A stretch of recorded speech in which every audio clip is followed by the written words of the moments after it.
Are you a podcaster? Maybe you've got that big idea and you're looking for a network to join. The multi-award-winning Ozcast Network can get your content to eyes and ears all over the world.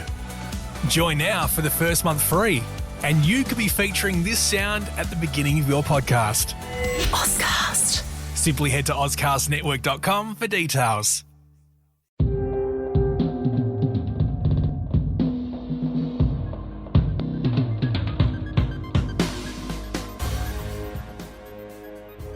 Okay, Nick, sum it up in a sentence. How did you feel about WWDC 2019? I was probably the most excited I've been after a keynote for the past 5 years.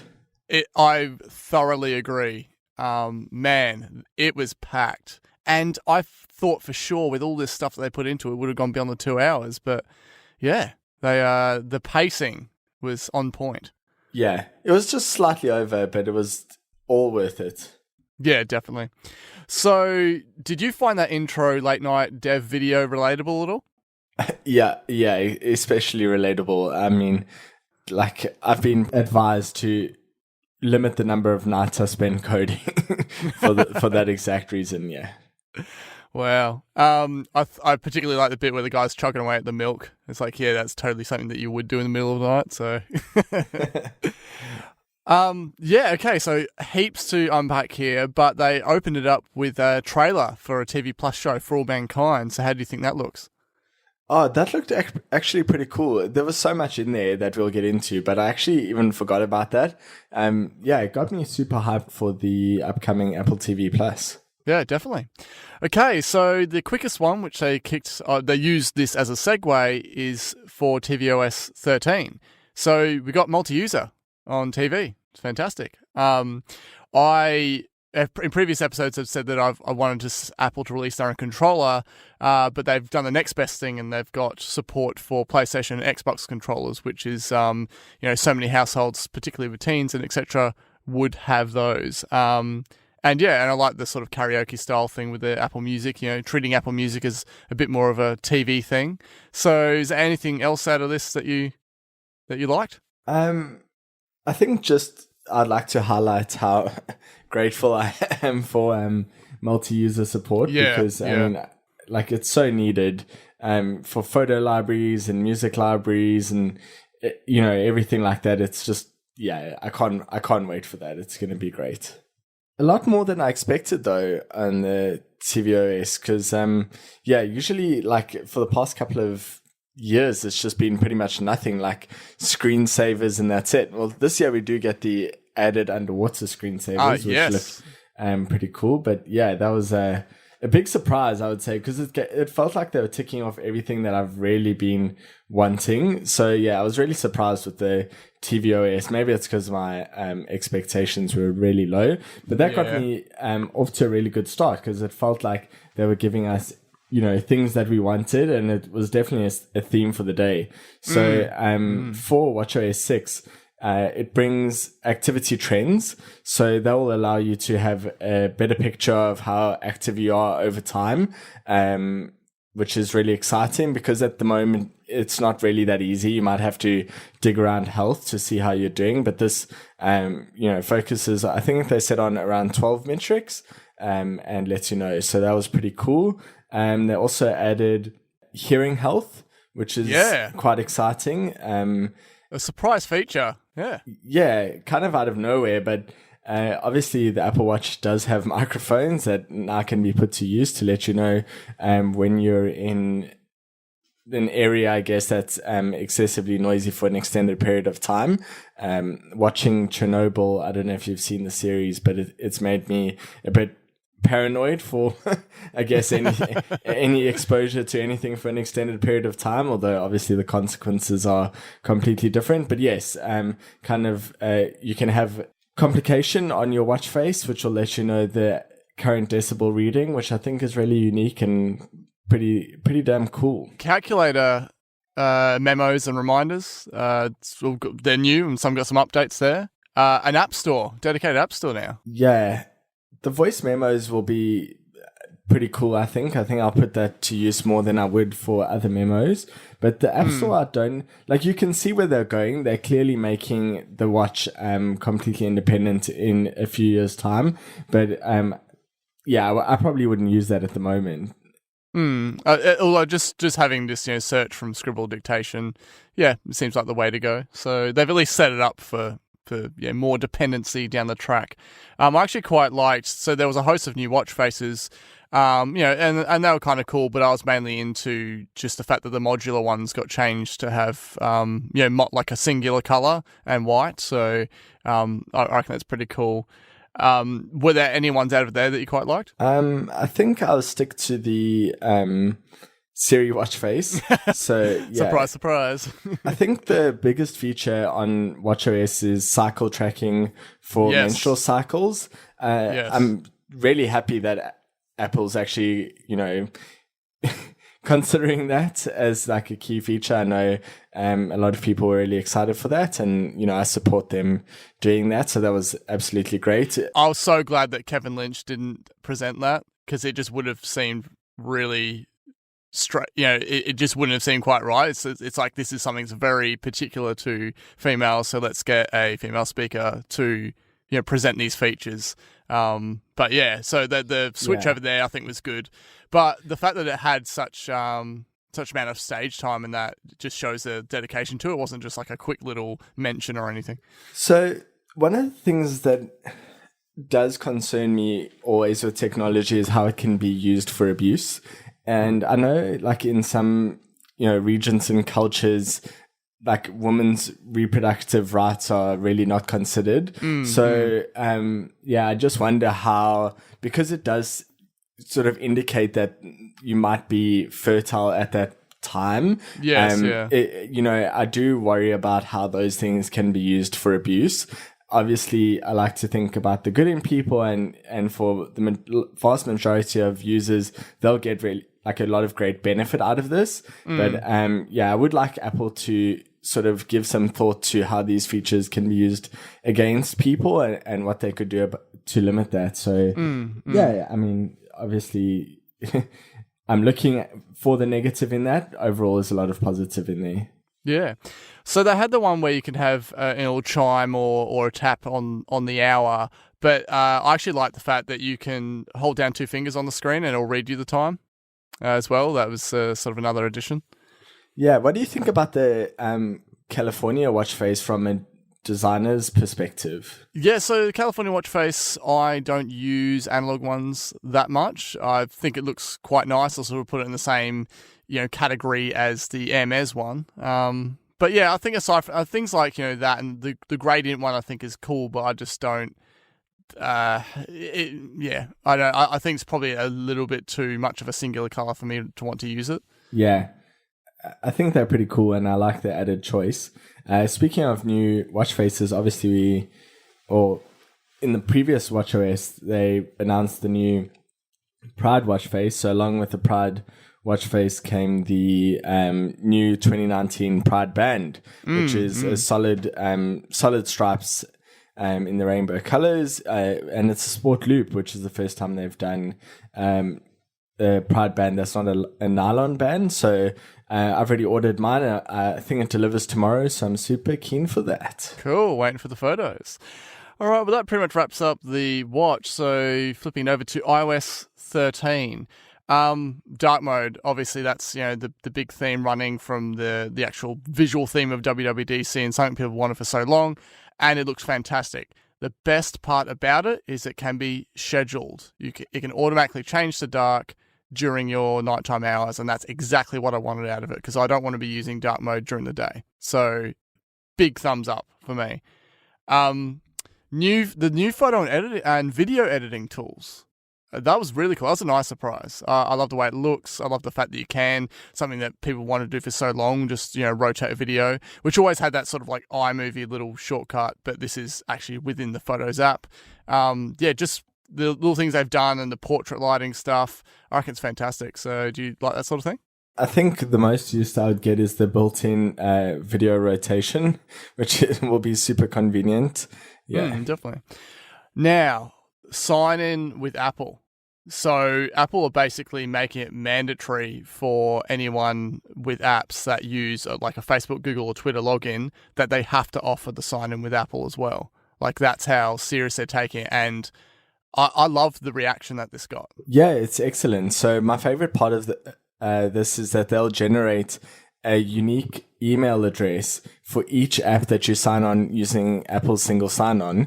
And that the only way that developer can contact you is by emailing that email address, which they'll then forward to your email. So if you actually say, okay, I no longer want to authorize that app, then they won't be able to email you, and they'll never get your personal email address. So they won't be able to link it to any, third party or external or other internal data of theirs. So that's like pretty intense. It's quite a big step forward for user privacy.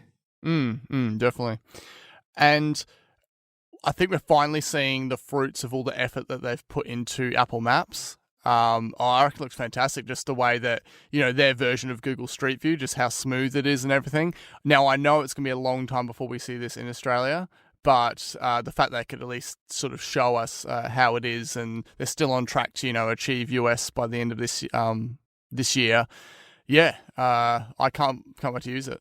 They did start doing the Apple Maps street mapping in a few other countries. So I think they'd already done the UK, and they were doing like Portugal and Spain and some other continental European countries. So I wouldn't imagine that Australia would be too far behind. And you know how these things sort of accelerate over time. So I don't think it'll quite be like an Apple Pay situation where it's been, 4 years before we've gotten like the, tipping point. But certainly, it is exciting. I think having like this street view is pretty cool, and it was buttery smooth. But I will admit that I did sort of think, well, Google has had this for a fair while. So it is a bit of catch up, but at the same time, it's good catch up. Yeah, it sort of just shows that they're going all in with this, rebuilding it, basically. Like, there's nothing about it really that you could say has a huge advantage over Google, because Google's just had it for so long, but it's just the fact of just how it looks and how it functions. And yeah, there's just something a bit more attractive about it. The voice tech behind the improvements with Siri, that sounded really cool. Yes, very cool. I think Siri voice has been improving a lot. So I think the main thing about Siri is people won't I just hope that people use it more so they can see its benefit, because I think they probably tried a few years ago and gave up. And now maybe with like the more natural voice and a few added features, people start coming back to it. Definitely. So we had multi-user for TV. We got multi-user for HomePod.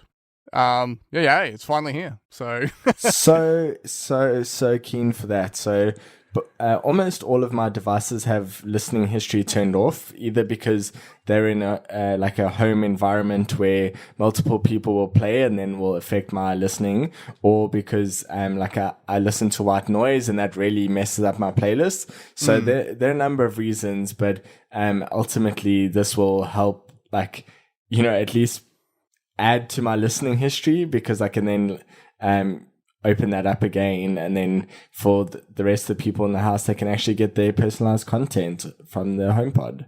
Fantastic.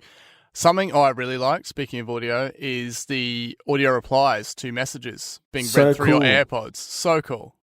I'm definitely gonna use that a lot, I reckon.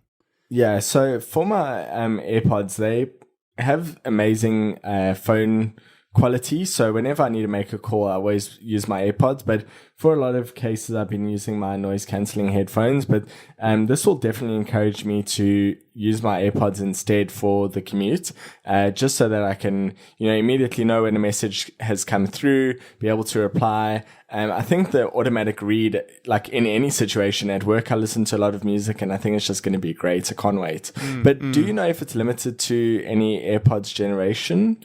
I don't think so, because as far as it just seems like purely a software, and as long as the AirPods have the microphone, then yeah, I wouldn't imagine so.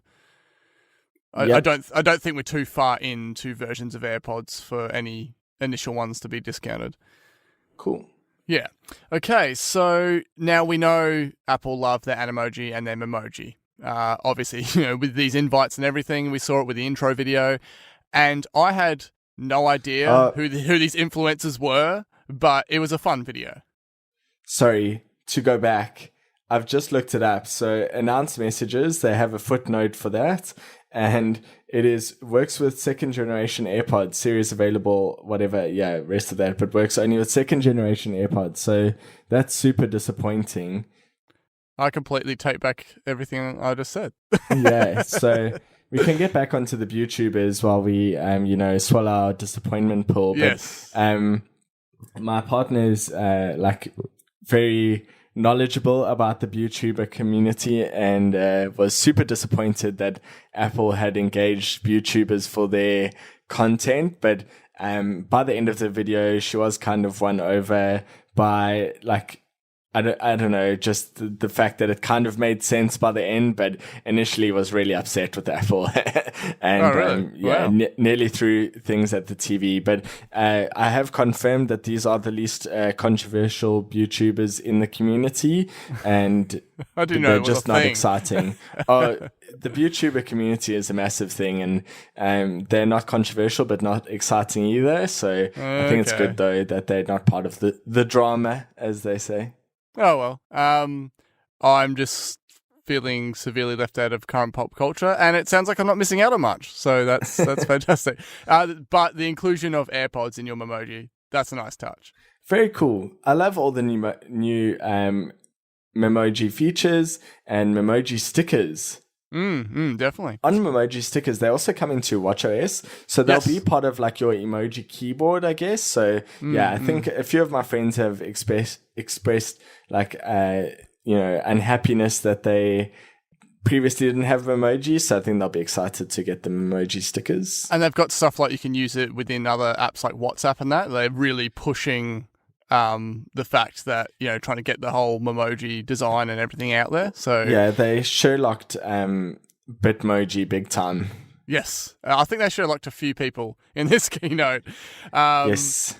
But yeah, so I'm loving this new Reminders app. I reckon it looks fantastic. They've put fair bit of rework into it with these sort of intelligent smart lists and such. So yeah, that was something that we had heads up was coming, but I reckon it looks cool. And just overall, they've further kind of gone on that iOS 12 train and gone down on the speed improvements and everything. And from early reports on the beta, there's people saying that iPhone 10 has a Face ID unlock speed like the 10s. So they weren't lying when they said faster Face ID unlock. So yeah. Yeah, that was pretty cool. All right. Well, Nick, this is probably the biggest surprise. Not the fact that there were new iPad software features, we all knew that was coming, but the fact it's been rebranded as iPadOS. So can you tell us about this? Yeah, this was super surprising, wasn't it? But I think it does indicate that Apple is really committed to regular updates about the iPad operating system, because we had kind of seen an on-off cycle where they'd have major iPad features and then nothing much in the following year. But this brings a few really exciting iPad-specific features, and as well as I said earlier, plots or sort of charts their path forward. So I personally think that this will reinvigorate the iPad lineup like no other hardware has. So I think we can cast back a few months ago when the latest generation of iPad Pro was announced and everyone was like, oh, it's all about iOS 13. And I said at the time that I'm not going to, hold out for any cool features then, because I just want to enjoy my device now. But I will say that these are super exciting. So for some people who like this or need this, they have external hard drive support directly in the Files app, so that's really great for transferring your movies or anything really, documents. Yeah, one thing funny about that is they showed the thumb drive. I'm still yet to see a USB-C thumb drive. In real life. Yeah. But yeah, that and SD card readers and stuff. And I'm assuming you could just use one of the Apple USB adapters or whatever for a standard. Oh, for sure. Thumb drive, I'm using it for the mic, as we record. So definitely would just treat it as a normal USB-C. So yes, that's really great. Other things include like the redesigned home screen, which is really pretty much the same, but you can swipe over so that your widgets are like, it kind of compresses your apps and then puts the widgets next to it. So that's cool if you coming from Android especially. Desktop class Safari browser. So it will treat, it will have a downloads handler, a few other really cool features. But yes, that I think is the most exciting because that's what the large majority of people do on their iPad or on their computer, really. So that's and the fact that all those downloads go into a downloads folder in the Files app.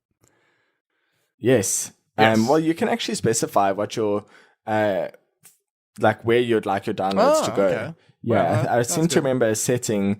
Someone tweeted it earlier, so that said iCloud, and I'm guessing then that you could choose a different file provider, which would be pretty cool. So there's also like new gestures for selecting, undoing, copy, cut, and paste, which look, convenient. They'll take a while to get that muscle memory going, but the use of like spaces or, let's say you have notes open with your Twitter often, and then you also have notes with your email or files with your email and files with like Safari all the time. You can actually have these like independent spaces, and you can even have side by side of the same app, like two notes or two Word documents.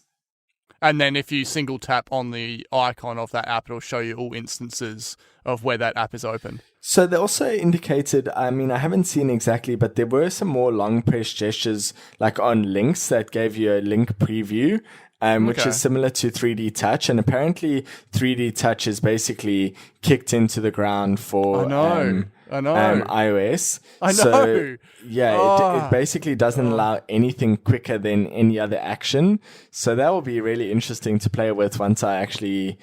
because I love 3D Touch. I love the haptic feedback. I was borderline considering, not upgrading my phone this year just because of the rumored 3D Touch removal. But well, you'll still get the haptic touch feedback. I think basically it's just like the iPhone XR style haptic touch, but they'll have to have increased its usage. So let's see what's, once we get our hands on, we can actually comment more. But I think they're removing it as like a separate sort of interface.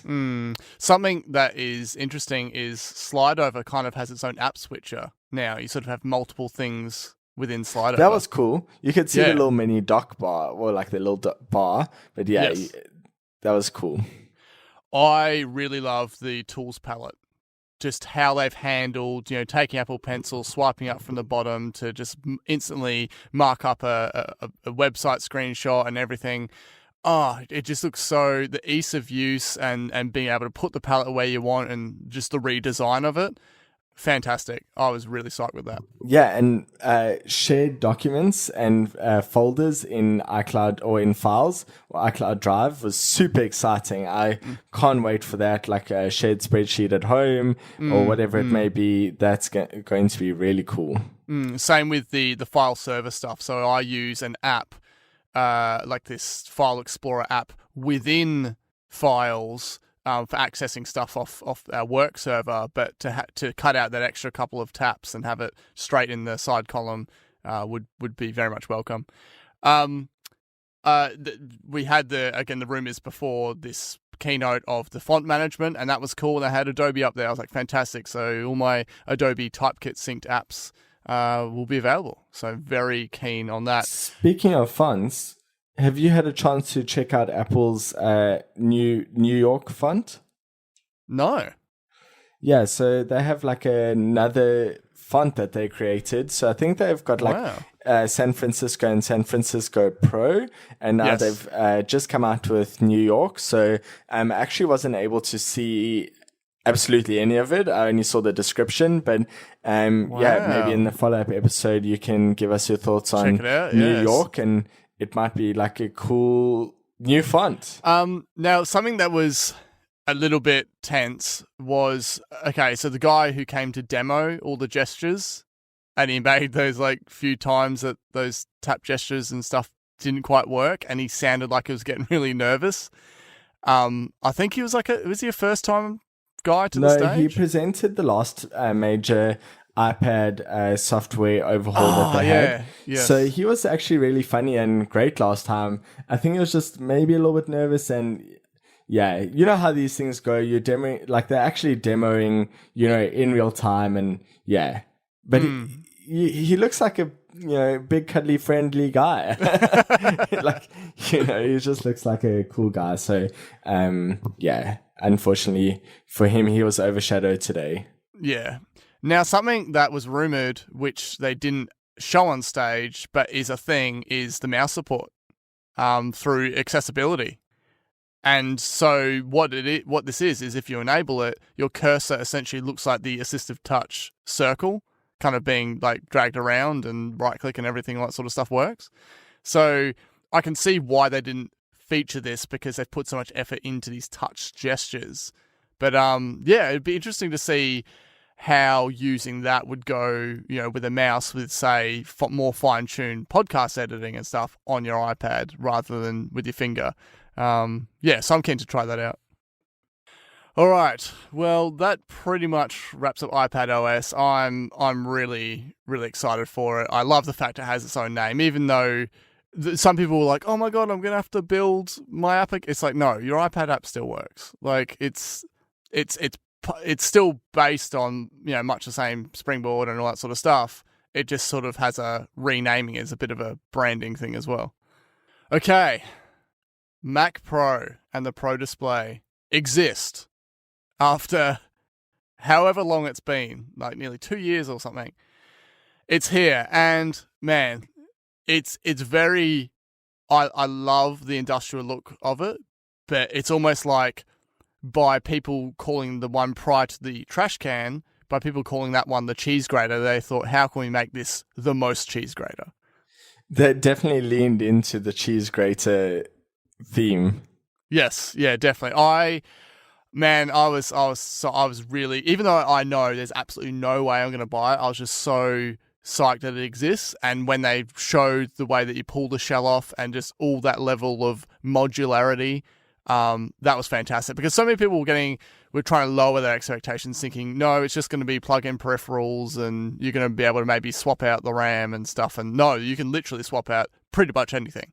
So, man, and it is a beast. It was tech specs galore. Oh yeah, they were just being rattled off, just insane. 1.5 terabytes of RAM, 28 cores, 28 teraflops, and it was just like, rattled off it. But yeah, that's kind of, John Turnus's role. He comes out there and he smashes the iMac Pro introduction, now the Mac Pro introduction. I think he did the iPad Pro last year. Yeah, so he's all about that pro computing life.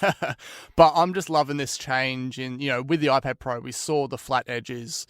With this, we've seen a complete pull away from the sort of sleek curveness of an iMac style design, and you're a real, just premium, like industrial feel to it. I love it.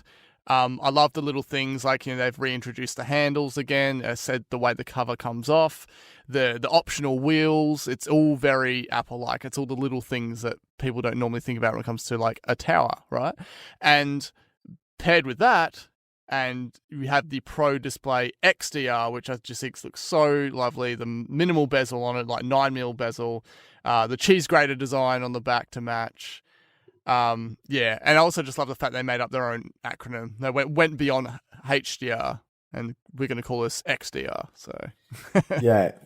So for me, the standout presenter of the day, oh man, I had to make sure that I got her name correctly. But while I'm getting that up again, the person who did the XDR, the Pro Display XDR introduction was absolutely like stand out for me. I think, just got me so passionate about this display. It was really incredible, and you could just see the passion was there, and there were so many cool features that she really put into perspective, like the matte finish, the optional matte finish, the and nano just how, texture.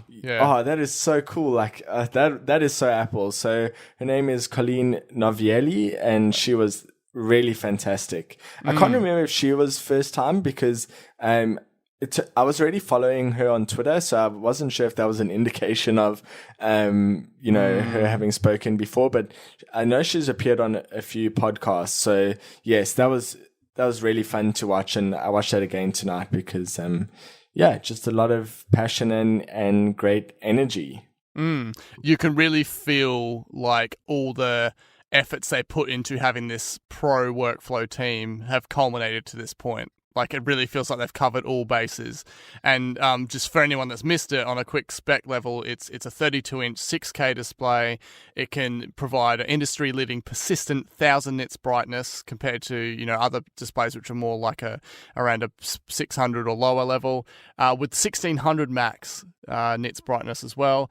And yeah, as you said, the stuff to do with that option for a nano texture matte finish for, minimal glare, and all the tech about the light shaping and everything and the layers.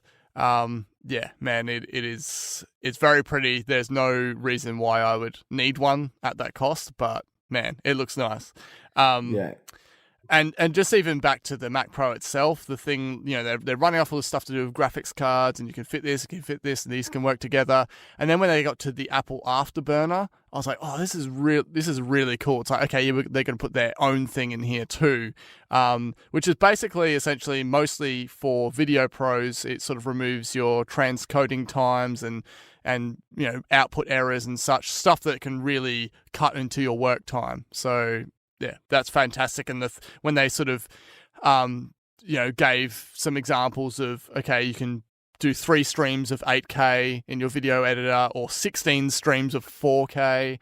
And that Logic demo that guy did with those hundreds of audio layers, oh man, it was like hit after hit after hit of just awesomeness. Oh yeah, it was incredible. Like, every single pro is really looked after with this new machine. Now, I kind of shudder to think of the Australian pricing, but based on the US pricing, it's pretty much where I thought it would be. The only surprise being the $9.99 for the stand, which was super unpopular. Like, very quickly glazed over in the presentation. Yeah, but the crowd was like immediately reacted to that. Like, yeah, you can hear them. And John Turner's like sort of stumbled, and then he was like, moving along swiftly. Yes, let's talk about something else. So yeah. Well, it's hard though, because the thing is, they could have probably just gave the Pro Display XDR one price that incorporated that stand price. Yes. And then no one would have sort of said anything, and I guess it's more there. People are just pointing out, oh, do Apple think that this stand is really worth that much, sort of thing? And I think the mechanism for it and that is fantastic. And if they think it's worth that much, then hey. But yeah, maybe a bad move to separate the costs. I don't know. I think they were better off just setting the price of the display at $6,000, and then kind of saying you can get a reduced amount if you get the Visa amount. Yeah. Yeah, something like that. Yeah, like kind of, it's $6,000. If you opt for that, then it's $5,000. But like, I don't know, just their messaging was a bit weird. It feels unnecessary. All right, so keeping in the Mac space, macOS Catalina, that is the new name. So yeah, can you tell us what you thought about this? Not a whole lot. Can you remember? Do you want me to? I was a bit to say. Yeah, I was a bit like almost finished at this point. So yeah, I'll probably cover a few of the developer things afterwards. Yes, yeah, definitely. I'll bring you back in for that. So I love the name. I love the new location. I love the wallpaper. The iTunes is 100% definitely dead. It is gone. While you're mentioning that, on the iTunes removal, that was absolutely hilarious. I laughed so much. Yes. When they're like, why don't we put Safari there? Why don't we put a dock in there? Yeah, he was like, oh, people want even more out of iTunes, so we're adding a calendar. But why not stop there? We're adding Mail and Safari. And I know you think, how are you going to switch between all these apps? Well, of course we'll add a dock In there. Oh my God, it was hilarious. Like, this whole keynote was just like Craig at his peak. Like, he was so charismatic and flawless, and I was loving every minute. But yes, aside from the fact that you need iTunes to install the betas, is that correctly? It's not currently available. Yeah. Aside from that, which has nothing to do with this upcoming release anyway, iTunes will be gone. You have Apple Music, Apple TV, and podcasts, and everyone's, prior to this event, all the headlines. Apple's killing iTunes. Everyone's like, oh my God, where's my podcast going to go? Well, what happened to all my CDs and stuff I bought? I'm like, are you seriously that thick? And just to, calm everyone down, all your iTunes purchases are still accessible just within 100%. Their respective spaces. You have Apple Music. Any previously purchased music is there. The store is still there within music. It makes sense. It's I don't know why people were overreacting about this. I didn't understand it. Like, I got a few people at work being like, "Oh, iTunes is killed now," and like, tons of people online worrying about the store. And it's just like, think about it. Apple makes money out of your purchases. They're not just going to throw that away. I think people just love that. They love that. Yeah, it was very frustrating, but I'm glad they've had the chance to present it, and I can't wait to start using these apps because I love the look of them. I love the fact that it's not related to this iTunes name branding, which always, as soon as they started putting in stuff that wasn't music, it kind of becomes a bit confusing, right? So, yeah, it feels refreshing, and I'm glad that they've done it. Yeah, I think just going back to the point about installing the betas, I think you can do it. Obviously, if you upgrade to macOS Catalina, then you can do it through Finder.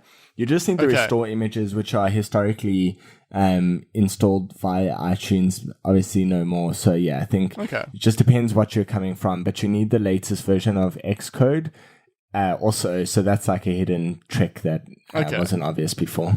Okay. So, Notes, they got this cool gallery view. I like that. I use Notes all the time. Sidecar. I mentioned this in the spoilers bonus bite before the event, and man, I'm psyched on this. So as far as I can tell, you can always, with it, you'll always be able to do, extend your desktop or mirror your desktop. But the mention of these sidecar supported apps seem to be the ones that make use of that kind of like touch bar style controls for the command and shift. Is that sort of what you gathered from it? Because, when they were showing off some of the drawing apps and they had those little control strips down the side. Yep, that's what I gathered. And it was awesome to see Affinity and Adobe apps there straight away. A big one for me being Illustrator. Funnily enough, no Photoshop yet. But that is because I really think, with all this stuff to do with the release of Photoshop, that seems to, from all reports, seems to be a Marzipan built app. So yeah, we'll see what happens later in the year with that. It's not Marzipan. It's called Catalyst. Catalyst. They specifically said this is the internal name for it. Catalyst. I was getting to the point of calling it Catalyst. Sorry. No, that's fine. So yeah, it's called Catalyst. Catalina, Catalyst. Rolls off the tongue. Fantastic. No more sweets treats in the form of marzipan. So, just before that though, they've combined. They split iTunes up, and now they've combined Find My iPhone and all that into Find My app. And the offline tracking part of it, how they pulled that off, I loved that. Because instantly I was like, oh man, how are they going to do this from a security privacy perspective? But using an encrypted Bluetooth beacon between devices that are around your offline device to give your location. It's fantastic. Yeah, I think there's a lot of back and forth in Silicon Valley about privacy, and Apple is not laying down. So, Now, one video which I was really pleased to see was the voice control for Mac in the accessibility. That video in itself. Anytime they have stuff that really just shows, someone that it might be, have some disability or something, and actually showing it in use in a video and how it's changed their life. That always speaks to me. I absolutely love that. It was moving. Okay, so quickly, they've got People Occlusion in ARKit 3, which is pretty cool. This is the token ARKit segment of any WWDC. Reality Composer. I'm really keen to have a go at that. I'm already on the test flight. I just need to update to iOS 13 and then I can give it a shot. Well, definitely. So anyone who's keen to find out about how all this stuff, works from a hands-on perspective, you're going to want to hear the next episode, because Nick is living that beta life. I don't know if I am yet. I can't make promises. I've downloaded it, but I'm not sure. Yep. Okay, potentially. We'll keep you updated. Okay, so yes, Marzipan is Catalyst and Swift UI. Man, I want to make an app now. Like, what were your thoughts on this? Yeah. I'm super excited. So I'm checking out everything I've ever learned about UIKit and AppKit and any other kit for developing a UI, and I'm going full on with Swift UI. I can't wait. I'm super excited for the cross-platform things that it allows. It also is a single source of truth for what the actual UI will look like, because there are a lot of things, like there are two ways to currently build a UI. You can either do it using Interface Builder, which is more like a graphical way, and then linking that to your code, or you can build it up all in code. And yeah, kind of the Interface Builder doesn't quite give you the same results that you might expect all the time. Anyway, aside from all of that, Swift UI looks really cool. It's pretty concise.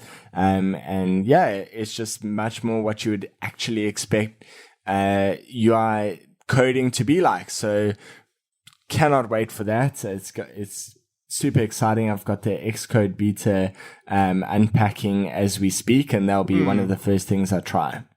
Well, particularly for someone like me, coming from like a web coding background, I'm used to stuff like CSS declarations and that. And the fact they have that declarative syntax within the code in terms of, trying to say, okay, we want this part to appear on this version of the app, etc. I'm already sort of feeling that, vibe, right? And that combined with the sort of drag and drop aspect of it, and the fact the code's appearing for you, so it's more of this like graphical, interface to it. Yeah, I just have to think up of an app idea. Yeah, the idea is not the hard part. The executing is the hard part. But with things like Swift UI, much easier. One of the other things that I've been there were a ton of developer frameworks, but I'll highlight two that personally make a big difference to me. So one of the things I've been struggling with over time is a lot of the cryptographic libraries have good good Objective-C resources, but they don't have the same Swift API. So it was kind of really difficult for me to translate the Objective-C into Swift without the availability of the same functions. And last week I finally cracked the code. And this week Apple comes out with a new crypto kit, which is much, much, much better than the previous common crypto kit. And now I spent the last 2 weeks of my life for no reason dealing with cryptography, but now that's all sorted. So that's super exciting. And then another one of Apple's frameworks I follow closely is their machine learning framework called CreateML, and that's actually built on an underlying open source software that they have called Turing Create, and I follow Turing Create very closely on GitHub, and so none of the features were actually a surprise for me, but it is good to see them making a Swift sort of endpoint versus a Python endpoint, so they'll put those sort of features in the hands of many more developers, which is really exciting. Fantastic. So, any final thoughts overall?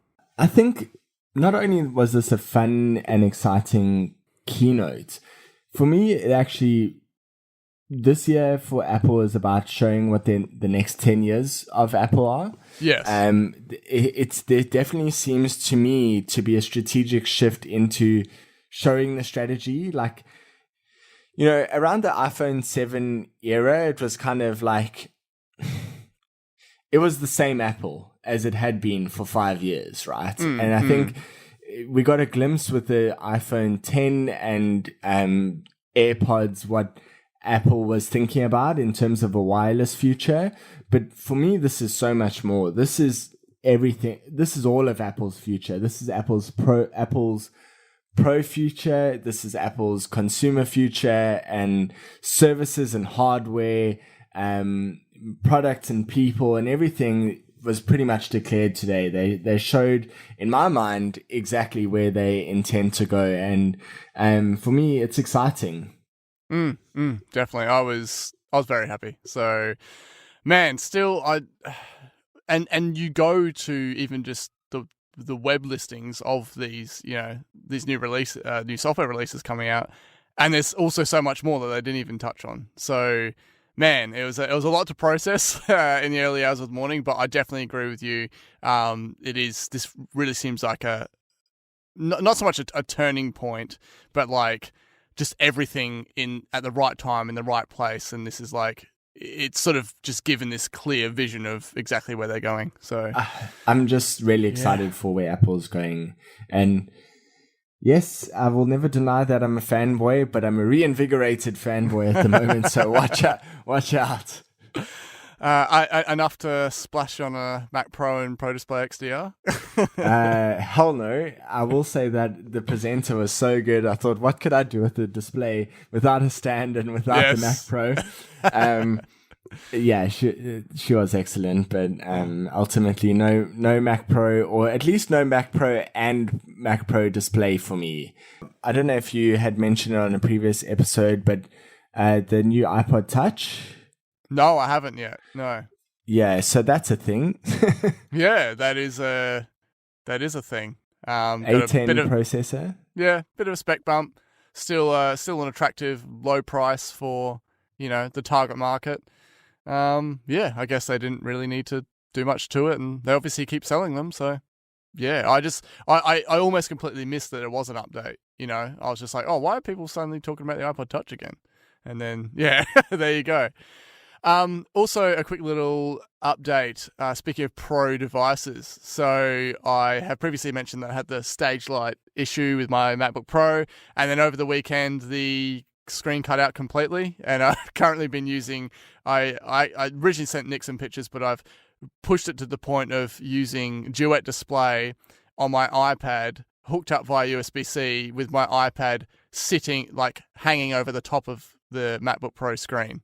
With a smart cover over the back, and the iPad it's like a screen on top of a screen. It's quite interesting. But I took it to the authorized reseller today. I'm getting a full keyboard replacement and the cable replacement. So there you go. Well, so jam-packed, and that pretty much wraps up this episode. So for anyone who doesn't realize, Applesize, a part of Ozcast Network. You can head to AUSCASTnetwork.com to find us and plenty of other great podcasts. Please search in your player if you haven't already. Please subscribe. We would very much appreciate it. And leave a review. And hey, once this Apple Podcast app comes out on Mac, you can also leave a review there too. And applesize.com.au is where I post everything. So, Nick, are you going to take the plunge with the betas? Have you, in this last 2 minutes, have you decided whether you're going to do it? I'm not sure yet. There's good reports on the iOS front. Oh, really? I saw some slowdowns, and I saw. I don't know. I saw a handful of people saying more solid than the iOS 12 beta run. Wow. Okay. Well, I had them both downloaded, but I couldn't extract Xcode because I ran out of space, so I had to delete all 10 gigs, and I'll have to re-download them. So not tonight. No. Okay. Well, we got a little bit of time, but anyway. Fantastic event. Just see what comes out from here, and if there's any other surprise releases between now and September. So there you go. I'll catch you in the next episode.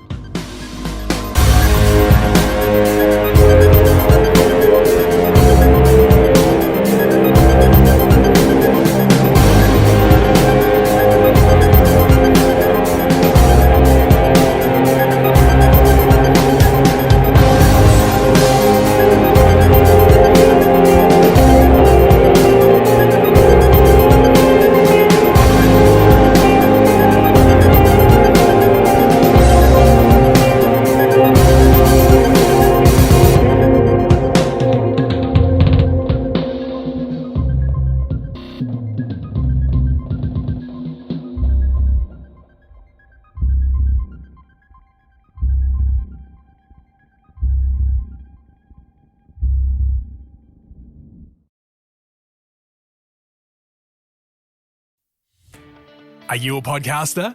Maybe you've got that big idea and you're looking for a network to join. The multi-award-winning Ozcast network can get your content to eyes and ears all over the world. Join now for the first month free, and you could be featuring this sound at the beginning of your podcast. Ozcast. Simply head to ozcastnetwork.com for details.